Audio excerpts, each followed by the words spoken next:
Aclamai a Deus toda a terra, cantai a glória de seu nome, rendei-lhe glória e louvor. Aleluia. Em nome do Pai, do Filho, do Espírito Santo. Amém. Terceiro domingo da Páscoa, hoje é dia 23 de abril, ano 2023. O Senhor, ressuscitado, caminha conosco e nos convida a formar comunhão com Ele ao redor da sua palavra e da partilha do pão da vida. A Páscoa de Cristo deve se realizar nos corações e comunidades que depositam em Deus sua fé e esperança e que aceitam junto com o Senhor carregar sua cruz de cada dia. Programa Minutos do Evangelho, uma realização da Pastoral da Comunicação da Paróquia Santo Huberto. Eu sou José Carlos Felício, coordenador da Pastoral da Comunicação. Iniciemos bem o nosso programa neste domingo, fazendo uma oração, a oração vocacional, que nós estamos no ano vocacional, 2023 ainda é ano vocacional. Esperamos que as vocações se despertem aqui no meio da nossa paróquia. Senhor Jesus, enviado do Pai e ungido do Espírito Santo, que fazeis os corações arderem e os pés se colocarem a caminho. Ajudai-nos a discernir a graça do vosso chamado e a urgência da missão. Continuai a encantar as famílias, crianças, adolescentes, jovens e adultos, para que sejam capazes de sonhar e se entregar com generosidade e vigor a serviço do reino, em vossa igreja e no mundo. Despertai as novas gerações para a vocação aos ministérios leigos, ao matrimônio, à vida consagrada e aos ministérios ordenados. Maria, mãe, mestra e discípula missionária, ensinai-nos a ouvir o evangelho da vocação e a responder com alegria. Amém. E o programa Minutos do Evangelho desse terceiro domingo da Páscoa, ele nos traz o quadro Momento com Maria, onde vamos falar de Nossa Senhora do Bom Conselho. Mais uma linda devoção para todos nós católicos, a Nossa Senhora, Mãe do Senhor. Vamos trazer também todos os santos que a igreja lembrou, um por dia, desta semana, do dia 17 até hoje, dia 23. O Evangelho de Nosso Senhor hoje, falando novamente dos discípulos de Emaús, e com a palavra a igreja. A gente vai reapresentar o programa de domingo passado. A gente conversou com a Jennifer, Ancini, falando sobre projetos que ela tem para realizar aqui na paróquia, relativo à juventude e também do retiro de jovens que está acontecendo agora, nesse momento, em Rio do Sul, e esperamos que de lá surjam vocações aí para trabalhar com a juventude aqui na nossa paróquia. Também vamos trazer a agenda de compromissos aí da nossa paróquia para os próximos dias, músicas religiosas, conhecimento da fé, da tradição e do magistério da nossa igreja. Tudo isso hoje no programa Minutos do Evangelho. Fiquem conosco.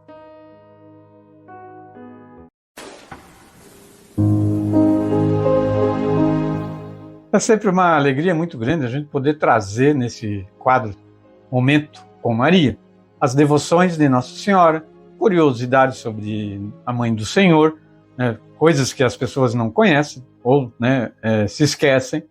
E assim a gente vem trazendo sempre nesse quadro alguma coisa muito importante e interessante sobre a nossa devoção à Mãe do Senhor. E hoje a gente vai falar de Nossa Senhora do Bom Conselho, uma grande devoção que todo católico deve difundir na sua família e na sua comunidade. A devoção que se comemora no dia 26 de abril remonta à Igreja primitiva, de forma que não temos dados precisos sobre a sua origem. Tão antiga é essa devoção que a Mãe do Bom Conselho é invocada na ladainha lauretana. Ladainha lauretana é uma ladainha criada para invocar o nome de Nossa Senhora, para bendizer o nome de Nossa Senhora, criada no século XVI. Então já faz um bom tempo. Sabemos, contudo, que entre os anos de 432 e 440, o Papa Sisto III mandou construir uma igreja dedicada a Nossa Senhora do Bom Conselho na cidade de Genesano, na Itália, ao lado de um convento fundado por Santo Agostinho. Esta cidade havia sido doada à igreja com o advento dos imperadores católicos, sucessores do imperador Constantino, que, convertido, decretara o fim da perseguição aos católicos e também o fim da crucificação, isso lá pelos anos de 312, 313, 314. Genesano iria ser agraciada, essa cidade, cerca de 1000 anos depois, com um presente milagroso que Nossa Senhora enviou, como os veremos a seguir. A perseguição implacável colocou a igreja numa situação dificílima, de forma que muitos católicos tiveram de abandonar o país e os que ficaram tiveram de permanecer na clandestinidade. Foi nessa ocasião que 2 albaneses, de nomes Solaves e George, ao entrarem no santuário, testemunharam um grande milagre, a princípio muito intrigante. Uma nuvem divina rodeou a estampa de Nossa Senhora, que foi como que retirada da parede e elevou-se ao céu, tomando a direção de Roma, sobre o mar Adriático. Os peregrinos, impelidos a seguir sua trajetória, passaram a acompanhar a estampa. Com muita confiança, entraram no mar e passaram a caminhar sobre as ondas, a pé e enxuto. E o atravessaram, até chegar às vizinhanças de Roma. Ali, a estampa, rodeada de nuvens, foi se afastando até que acabaram perdendo-a de vista. Com a mesma intenção, ela é chamada de Mãe do Bom Conselho, Nossa Senhora de Escodra, Nossa Senhora dos Bons Serviços e ainda Santa Maria do Paraíso. Ao mesmo tempo, lá na cidade de Genesano, na Itália, a estrutura da igreja de Nossa Senhora do Bom Conselho estava seriamente comprometida. A velha igreja, construída pelo Papa Sisto III no século V, havia ficado em ruínas, não só pela ação do tempo, mas também pela falta de recursos. Há muito tempo, porém, uma irmã da Ordem Terceira de Santo Agostinho, chamada Pedrina, havia tomado a frente do empreendimento, cuja reconstrução confiou unicamente à providência divina e à Santíssima Virgem, também ao Santo Padre Agostinho, Fundador esse da ordem em que essa mulher pertencia. Aos que duvidavam, respondia com muita fé e confiança que os seus esforços não eram em vão. No dia 25 de abril, nos festejos de São Marcos Evangelista, onde também realizava-se uma feira pública naquela cidade, que contava com grande multidão, repentinamente surgiu no céu uma nuvem em forma de coluna, milagrosamente suspensa no ar, chamando a atenção de todos os circunstantes. Tal coluna vagarosamente baixou em direção a uma das paredes mais elevadas da igreja em reconstrução e dissipou-se, mas imprimiu na parede, à vista de todos, uma imagem de Nossa Senhora do Bom Conselho, pintada a fresco. Os sinos, por si só, passaram a badalar exaustivamente, causando estupefação pública e, consequentemente, a conversão de muitos pagãos em Genesano. Surpresos, perguntaram uns aos outros sobre a origem da estampa. Quais os desígnios de Deus acerca de tão grandioso mistério? A partir deste acontecimento, os padres agostinianos começaram a divulgar o culto a Nossa Senhora do Bom Conselho, e não tardou que um sem número de fiéis de toda a Itália e países circunvizinhos viessem em peregrinação para reverenciar Nossa Senhora. Tomando conhecimento do grande milagre ocorrido em Genesano, os 2 peregrinos, Solaves e Georges, que eu falei antes, no início, também foram reverenciar Nossa Senhora do Bom Conselho, a quem eram extremamente devotos, mas não haviam relacionado o primeiro milagre ao segundo. Chegando na cidade, qual foi a perplexidade deles ao constatarem que a estampa fixada na parede da igreja era a mesma estampa que haviam visto ser levada aos céus na sua cidade de origem, Scutari. Ficou claro que a estampa havia sido transladada de um país para o outro pelos anjos de Deus. Com muito entusiasmo, proclamaram o fato ao povo local. Foram, por isso, interrogados por uma comissão e, sob juramento, contaram o que ocorrera na igreja da sua cidade de origem. detalhadamente, narraram desde o momento em que testemunharam a estampa sendo retirada da igreja de Scutari, a travessia do mar a pé enxuto, a chegada na Itália, até o momento em que perderam de vista.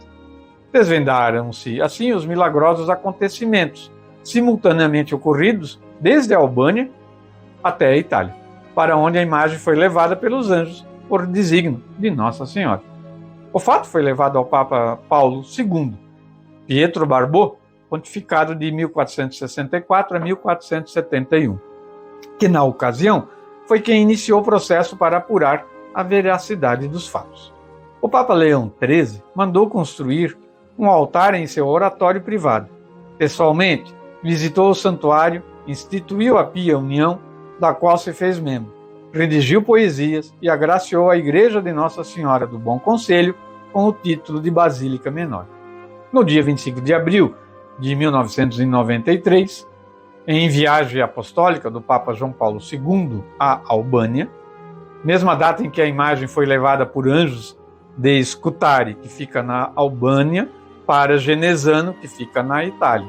João Paulo II, pessoalmente, dirigiu-se ao antigo templo e doou uma reprodução da imagem original, a qual lá foi entronizada, marcando definitivamente a reconciliação do governo e da nação albanesa com a Igreja de Cristo.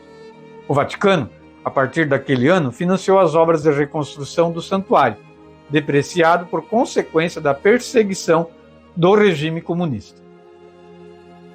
Então é muito interessante isso, né? A Albânia, por muito tempo, desprezou essa igreja que tinha lá, da onde saiu essa pintura de Nossa Senhora do Bom Conselho e foi para a Itália, né? Um grande milagre que aconteceu, e ali no pontificado de João Paulo II, uma réplica daquela imagem que era original dali, voltou para ali, e como o governo não era mais comunista, não havia mais a perseguição aos católicos, a igreja conseguiu reconstruir ali esse santuário que está lá até hoje também.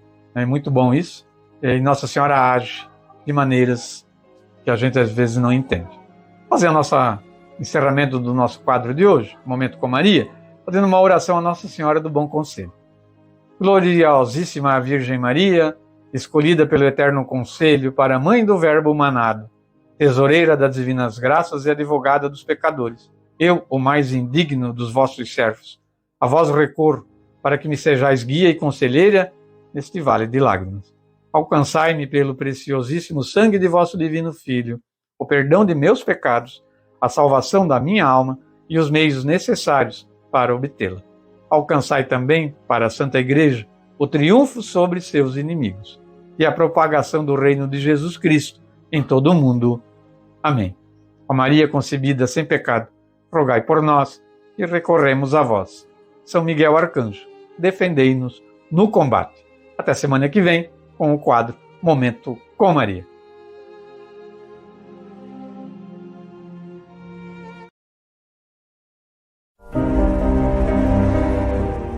Os santos da Santa Igreja Católica Apostólica Romana, de 17 de abril a hoje, 23 de abril.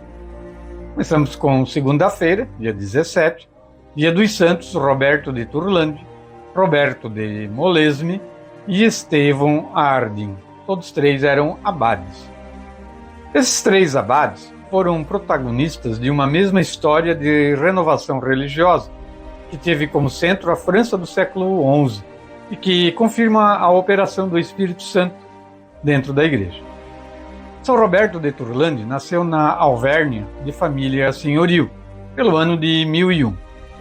Pobreza e inserção na igreja local foram as características do grupo de monges iniciados e de mosteiros que brotaram de São Roberto. Ele morreu entre a veneração geral a 17 de abril de 1067. Roberto de Molesme nasceu em 1028 ou 1029. Fundada Molesme, viu-se cercado de numerosos irmãos que não alimentavam sua mesma aspiração de renúncia às riquezas e ao prestígio. Tentou então dar vida a uma nova fundação. Isso ele fez em Setaus, com a colaboração de Santo Estevão Ardin, nascido na Inglaterra Meridional no ano de 1060. Mas os confrades invejosos fizeram-no voltar a Molésio, sem todavia consentir que ele realizasse as reformas necessárias. Talvez tenha sido o seu sacrifício, semelhante ao de Abraão, que permitiu a Estevarne primeiro, e sobretudo a São Bernardo depois, São Bernardo de Claraval, encaminhar e consolidar a experiência reformadora do convento de Cister, com a sua vida pobre e austera, numa rigorosa fidelidade à regra beneditina, da qual se retomava também o convite a manter-se com o trabalho das próprias mãos. Mencionado aqui São Bernardo de Claraval, quer dizer que ele é o patrono, né, da soberana ordem templária de São Bernardo de Claraval, de Valência, na Espanha, que tem uma seção aqui no Brasil, né, e aqui no Brasil Sul eu sou um noviço dessa ordem, né, com muita alegria. E São Bernardo foi quem redigiu, né, toda a regra dos cavaleiros templários, né, na época da sua criação. São Bernardo, um grande santo. Na terça-feira, dia 18 de abril, dia de São Galdino, o bispo. São Galdino foi arcebispo de Milão numa época muito delicada para a Igreja e para a história da Lombardia. Testemunhou concretamente a caridade de Cristo, interessando-se pelos pobres, particularmente pelos que se envergonhavam de estender as mãos para pedir esmola, e pelos que tinham sido encarcerados como devedores e que não podiam pagar. Para esses, instituiu aquilo que mais tarde foi chamado de o pão de São Galdino. Outra grande preocupação dele era a ortodoxia dos cristãos confiados às suas solicitudes pastorais. Ele morreu quando pregava no púlpito, né, falando na homília, né, ele morreu dentro da igreja, então, São Galdino. Na quarta-feira, dia 19, foi dia de Santa Ema. Duas são as santas com esse nome, Ema de Gurk, na Áustria, e Ema da Saxônia, na Alemanha. Muitos detalhes de suas vidas são semelhantes. Viveram no mesmo século XI, ambas de nobre família, ambas casaram-se e enviuvaram ainda jovens. Ambas repartiram seus bens com os pobres e levaram uma vida austera. Dedicadas à oração e a obras de caridade, todas duas. Ema de Gurk, fundadora de 2 mosteiros, morreu a 27 de maio de 1045, enquanto Ema da Saxônia a precedeu 5 anos antes, né, uma vez que morreu a 19 de abril de 1040. No mosteiro de São Liudgero, em Verden, no Ruhr, perto de Düsseldorf, inexplicavelmente, longe da Saxônia, conserva-se uma relíquia da santa, uma mão prodigiosamente intacta. Verdadeira serva de Cristo, serviu ao seu esposo celestial com a oração e a caridade, merecendo a devoção não de um marido, mas de milhões de católicos, que já há mais de 9 séculos a honraram com o culto público.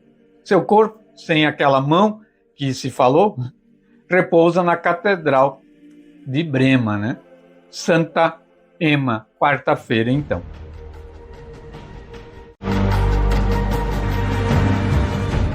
Na quinta-feira, dia 20 de abril, dia de São Teodoro, o bispo.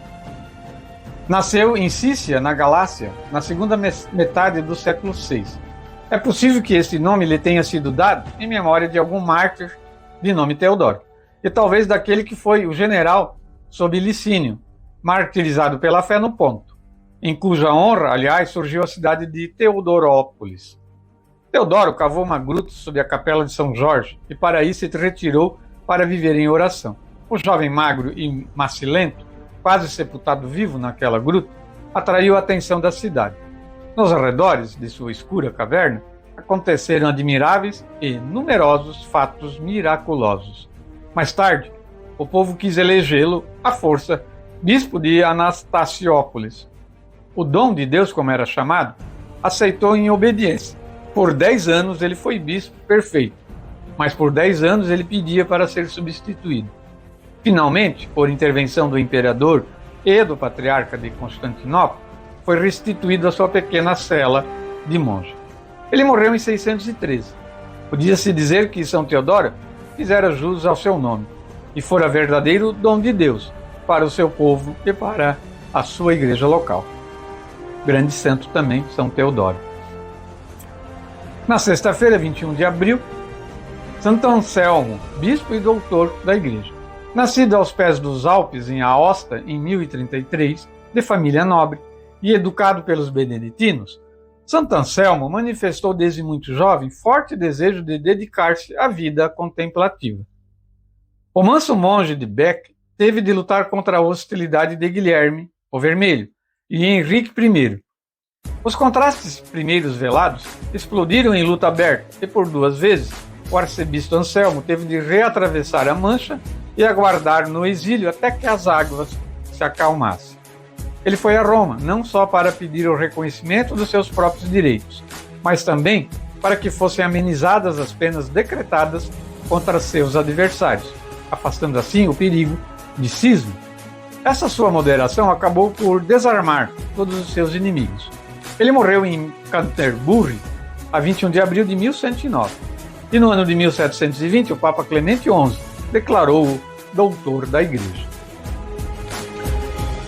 Sábado, 22 de abril, dia dos santos Sotero, Caio e Ágabo, papas, todos 3. Esses 3 papas, comemorados no mesmo dia, no martirológico romano, são de São Sotero. Sabemos que foi Papa de 166 a 175 e que escreveu uma carta para encorajar os perseguidos de Corinto.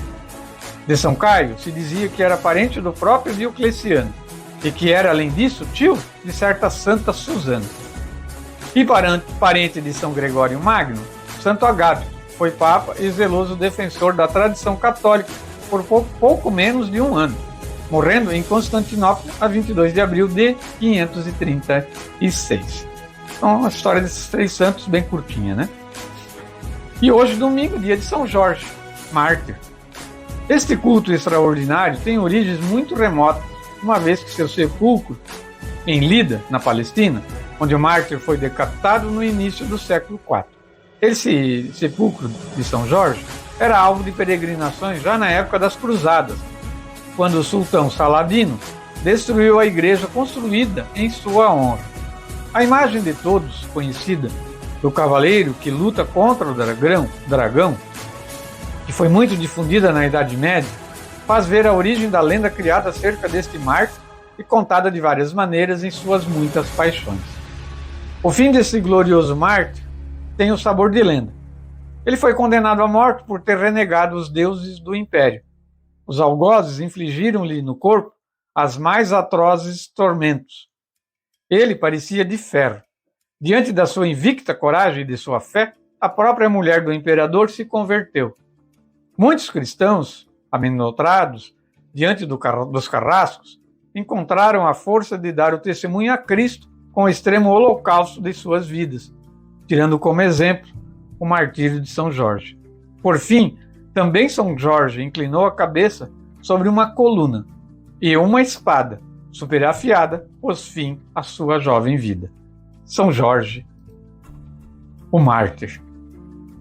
Os textos que trouxe hoje são do site católico Liturgia Diária.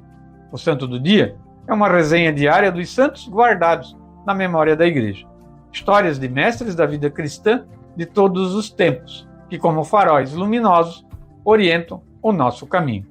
Aqui a gente traz bem resumido, por causa do tempo. Quem puder, pesquise sobre a vida desses santos. Você vai se surpreender com o exemplo de vida de cada um deles. Vamos ouvir a música do Salmo da liturgia de hoje. Vós me ensinais o vosso caminho para a vida. Junto de vós, felicidade sem limites. O programa continua.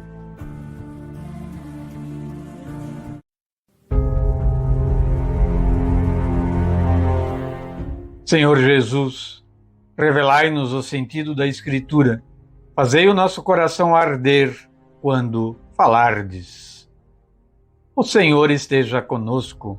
Ele está no meio de nós. Proclamação do Evangelho de nosso Senhor Jesus Cristo, escrito por São Lucas. Glória a vós, Senhor.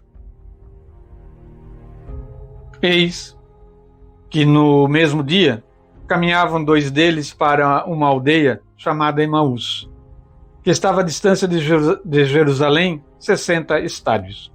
Iam falando um com o outro sobre tudo o que se tinha passado. Sucedeu que, quando eles iam conversando e discorrendo entre si, aproximou-se deles o próprio Jesus e caminhava com eles. Os seus olhos, porém, estavam como que fechados, de modo que não o reconheceram. Ele disse-lhes: Que conversas são essas que ides tendo pelo caminho, e por que estáis tristes?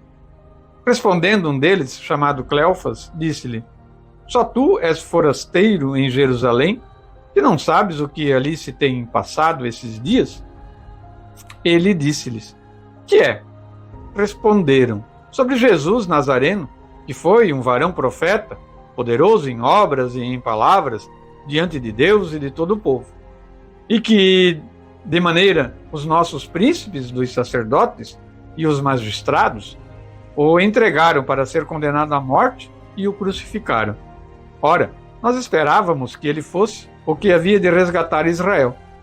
Depois de tudo isto, e já hoje, o terceiro dia, depois que essas coisas sucederam, é bem verdade que algumas mulheres, das que estavam entre nós, nos sobressaltaram, porque ao amanhecer foram ao sepulcro e, não tendo encontrado seu corpo, voltaram dizendo que tinham tido uma aparição de anjos, os quais disseram que ele está vivo. Alguns dos nossos foram ao sepulcro e acharam como as mulheres tinham dito, mas não o encontraram.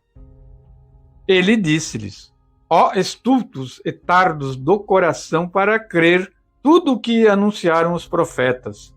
Porventura, não era necessário que o Cristo sofresse tais coisas e que assim entrasse na sua glória? E começando por Moisés e discorrendo por todos os profetas, explicava-lhes o que dele se encontrava dito em todas as Escrituras. Aproximaram-se da aldeia para onde caminhavam, e ele fez menção de que ia para mais longe. Mas eles o constrangeram, dizendo: Fica conosco, porque faz-se tarde, e o dia declina. Entrou para ficar com eles. Aconteceu que, estando com eles à mesa, tomou o pão, benzeu-o, partiu e lhe o dava. Abriram-se os olhos e reconheceram-no, mas ele desapareceu. Disseram um para o outro: Não é verdade que nós sentimos abrasar-nos o coração quando ele nos falava pelo caminho e nos explicava as Escrituras? Levantando-se na mesma hora, voltaram para Jerusalém. Encontraram juntos os 11 e os que estavam com eles, os quais diziam: Na verdade, o Senhor ressuscitou e apareceu a Simão. E eles contaram o que lhes tinha acontecido no caminho e como o tinham reconhecido ao partir o pão. Palavras da salvação.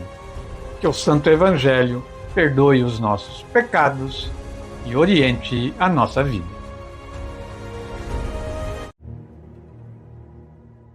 Terceiro domingo da Páscoa, 23 de abril, Evangelho de Jesus Cristo segundo Lucas, capítulo 24, versículo do 13 ao 35. Vamos à reflexão desse texto para este domingo. No belíssimo relato de Lucas, descobrimos as duas partes principais da celebração eucarística.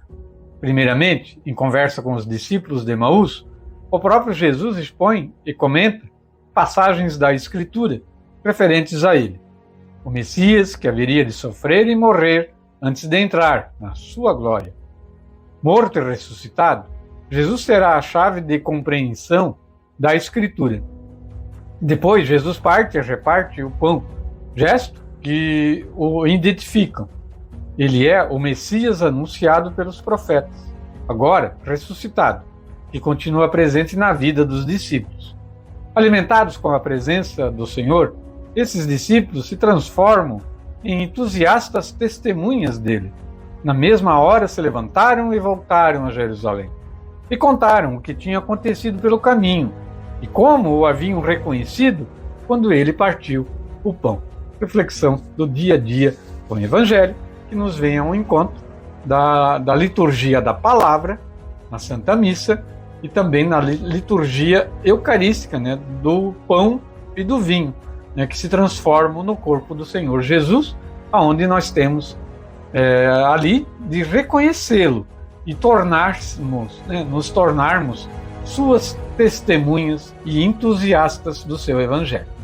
E falando disso, né, a palavra e a Eucaristia, né, o momento da palavra e o momento da Eucaristia, que são partes da Santa Missa, vamos falar da relação do Evangelho de hoje com o Catecismo da nossa Santa Igreja. Parágrafo 1346 do nosso Catecismo. A liturgia eucarística processa-se em conformidade com uma estrutura fundamental que se tem conservado através dos séculos até os nossos dias. Desdobra-se em dois grandes momentos, que formam basicamente uma unidade: a reunião, a liturgia da palavra, com as leituras, a homilia e a oração universal. A liturgia eucarística, com a apresentação do pão e do vinho, a ação de graças consecratória e a comunhão.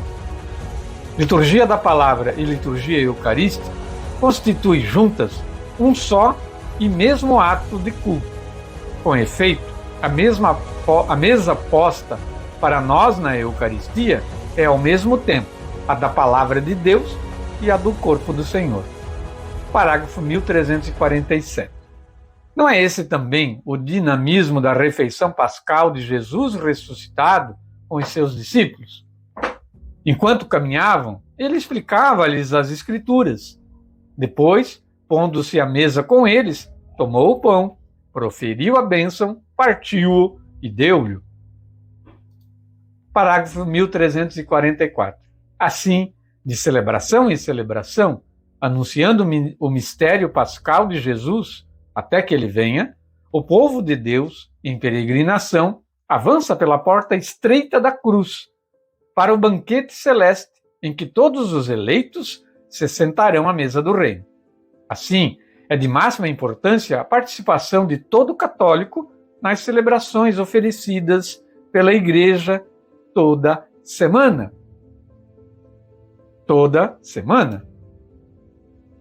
E essa oferecimento que a Igreja faz pode tanto ser na celebração da Santa Missa, semanal, para que todo católico participe, ou a celebração da palavra, que pode ser realizada então pelo ministro da comunidade a que a gente pertence. Então, que se faça toda semana celebração na comunidade, seja Santa Missa, seja celebração da palavra. E que nós, que nos dizemos católicos, participemos para aproveitar essas duas mesas que nos é apresentada, a mesa da palavra e a mesa do pão, que é o próprio Cristo.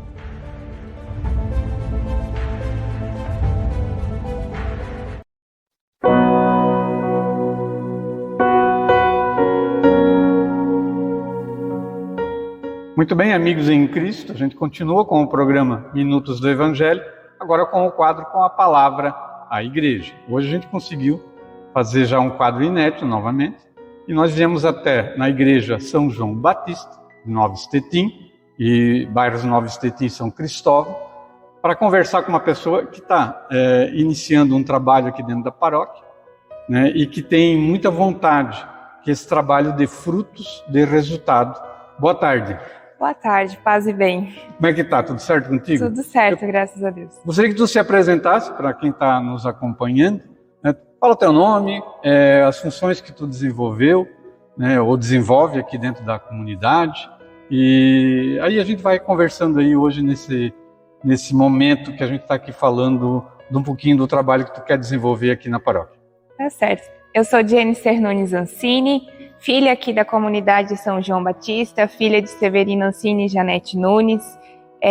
Eu sou há 11 anos catequista, há 9 anos ministra da Eucaristia e também de 2011 até 2014 fui coordenadora do grupo de jovens, Grupo Efeito Jovem, e que agora estamos reiniciando esse trabalho para que a gente possa chamar a juventude de novo para a nossa Igreja Católica. Pois é, então eu fiz questão que tu falasse, primeiramente, para colocar em qual seria o âmbito do trabalho que seria feito juventude jovens, né, algo muito importante dentro da igreja, e muito mais ainda aqui para a nossa paróquia. A gente não tem nenhum trabalho desenvolvido aqui na paróquia, já tivemos, né, não temos mais, então está fazendo falta. A gente cada vez mais tem mais jovens na sociedade, e esse jovem precisa de um olhar atento, principalmente da igreja. Então vai ter agora, em dia 23, né, de abril, a gente já vai entrar ali, né, 23 de abril, um encontro, né, um retiro. Fala um pouquinho para nós disso aí, fala. É um retiro jovem que vai acontecer lá no Colégio Dom Bosco, em Rio do Sul, dia 23 de abril, das 8 da manhã às 17 da tarde. Então não é um final de semana que vai ocupar todo o final de semana, mas um domingo em especial, que o retiro nos convida com o tema Eu Te Darei Vestes Novas. Então o retiro se chama Chama Viva, realmente para a gente manter aquela chama viva no coração, aquele chamado de Deus, com o intuito e com o compromisso de estar sempre junto com o jovem e o jovem junto de Deus. E esse retiro ele vai ser a nível diocese? A nível de diocese. E também a gente já tem umas expectativas para continuar e quem sabe trazer o retiro para nossa cidade também. Ah, meu Deus, né? Tomara, né? Então a gente vê que tu está começando assim com muita vontade de fazer a coisa acontecer. Esse retiro poderíamos colocar assim como sendo o pontapé inicial. O pontapé inicial é onde a gente já tinha os jovens que faziam parte antes do grupo de jovem, então estou indo pessoalmente chamá-los de volta para reerguer. Graças a Deus a maioria está ficando contente com esse nosso reinício, mas também queremos chamar essa juventude nova, porque de lá até aqui se passaram muitos anos sem essa atividade aqui na paróquia. Então convidar a todos que queiram fazer parte, desde quem ainda está na catequese ou do crisma, tudo claro, com a autorização dos pais, então, mas ou quem acabou a crisma e sente esse chamado, porém não tem algum lugar para desenvolver isso, a gente gostaria de estar acolhendo para que a gente faça essa caminhada juntos. Mas que bom, isso aí é muito gratificante saber que tem gente aqui dentro da paróquia com vontade de trabalhar a juventude. A gente vê há um tempo a paróquia meio adormecida, né? Não só com o jovem, a gente vê no todo assim, né? Muita gente acomodada, né? Naquele ritmozinho ali e não querendo colocar, né, a mão na massa realmente, né? Fazer a coisa acontecer. Tem muitos jovens hoje, principalmente, que fogem de qualquer tipo de compromisso. Não digo só os jovens de 15, 16 anos, mas os jovens de 20, de 30, de 40, de 50 e por aí vamos, né? Claro, O jovem é em qualquer idade, aquele que se considera jovem, aquele que quer estar no meio dos jovens. Então, quando a gente está nessa época em que o compromisso é cada vez mais ralo, a gente não se apega em nada, a gente não cria nem a nossa própria identidade. Então é um espaço para que a gente se mostre para a sociedade que a juventude pode sim estar ativa, que a gente pode sim fazer a diferença e estar presente com eles. Que bom. A gente percebe, eu tenho já uma boa caminhada dentro da igreja, das comunidades, né?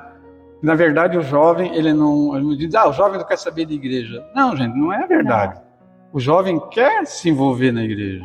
Ele quer ter o conhecimento do trabalho na igreja, ele quer fazer parte, só que às vezes falta um incentivo, né? Às vezes até da própria família, né? Falta às vezes um incentivo das próprias lideranças, né? Que haver talvez no jovem alguém que não tem aquela interesse, experiência, vou dizer, né? Para desenvolver algum trabalho e deixa de lado. E a gente teve uma experiência legal aqui em Nossa Senhora de Lourdes, né, o pessoal lá da liderança comentou comigo, com esse sentido.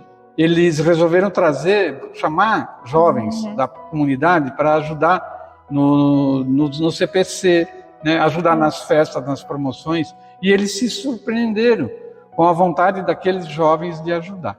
Né? Então falta às vezes isso, né, Jennifer, o chamado, o convite. O convite. Eu falo isso por experiência própria como catequista. Eu gosto de envolver eles na liturgia, então, às vezes é por ali que começa o chamado, que vê o dom de fazer isso. Eu, desde pequena, estive na liturgia, ajudava nas festas da igreja, então tudo isso contribui. Com certeza. Então, se o jovem consegue estar nesse meio, seria um meio muito propício. Graças a Deus, aqui na comunidade, eu tenho o apoio da comunidade, o apoio do CPC, mas agora a gente também tem o apoio do padre. Estive em conversa com ele apoia a juventude e quer com certeza reerguer esse grupo de jovens. Sim, a gente percebeu que ele tem vontade, né, e ele quer que as pastorais aconteçam aqui na paróquia. Né, então ele bebe da mesma fonte que eu bebo também, porque eu sempre falo, e inclusive quando a gente conversa com as lideranças das comunidades, que necessita ter essas pastorais em funcionamento dentro da paróquia. Por quê? Padre vai, padre vem. Mas as pastorais ficam. E nós ficamos. Exatamente, né? E por isso que a gente tem que estruturar a paróquia em cima das pastorais. Pastoral da família, pastoral da criança, pastoral da juventude. Então isso tudo tem que estar funcionando. Porque, como eu mesmo falei, né? Padre vai, padre vem, mas a comunidade fica. Isso. E se a gente tem esse elo, essa união, em que a gente pode unir a pastoral do idoso com a pastoral do jovem, quanto ensinamento, quanta experiência pode ser partilhada. Exatamente. Então, o caminho é esse mesmo. Eu espero que vocês tenham sucesso. Quero dizer que a pastoral da comunicação, todo esse aparato que a gente conseguiu aqui, como a rádio comunitária, o Facebook, o Instagram, tudo que dá para a gente usar das redes sociais está à disposição de você e do teu movimento aí, das pessoas que vão te ajudar. E qualquer coisa é só pedir, a gente está às ordens, a gente vem aqui, a gente grava vídeo, a gente conversa, a gente joga nas redes, vamos agitar, vamos fazer essa juventude se envolver dentro da igreja. Eu agradeço a sua disponibilidade, agradeço a todos que vão nos ouvir na rádio, aliás, estão nos ouvindo também, e por todos os meios de divulgações nas redes sociais, porque esse é o caminho. Hoje o jovem, principalmente o jovem, está cada vez mais ligado ali nessa telinha. Então, é até você que a gente quer chegar. É até esses ouvidos, a esses olhos, para que venham fazer parte conosco. Com certeza. E nas redes sociais aí da paróquia, tem um folderzinho desse evento que vai acontecer. Então, procurem ali esse folderzinho. A gente vai estar sempre compartilhando também aí e divulgando. Tem o número do WhatsApp da Gênesis. Você jovem que quer participar, e quer fazer parte desse retiro do dia 23, entre em contato com ela, deixe o seu nome, converse com ela vai explicar como é que funciona, e já fica aí o convite, para toda a juventude da Paróquia Santo Huberto. Quem quiser, na sua comunidade, formar um grupo de jovens, fazer parte da Pastoral da Juventude, procure a Gênesis. A gente vai estar aí se organizando juntamente com o Padre Carlão para fazer esse trabalho acontecer aqui na paróquia. Certo. Gênesis, então, para nós encerrar, a gente sempre faz isso. No final do programa, a gente faz uma oração para aquela que é a nossa mãe maior, a nossa advogada, a nossa intercessora, Nossa Senhora Santíssima, a mãe do Senhor. Vamos fazer uma Ave Maria para ela? Vamos. Ave Maria, cheia de graça, o Senhor é convosco. Bendita sois vós entre as mulheres, e bendito é o fruto do vosso ventre, Jesus. Santa Maria, Mãe de Deus, rogai por nós, pecadores, agora e na hora de nossa morte. Amém. Ó Maria concebida sem pecado, rogai por nós, que recorremos a vós. O programa continua.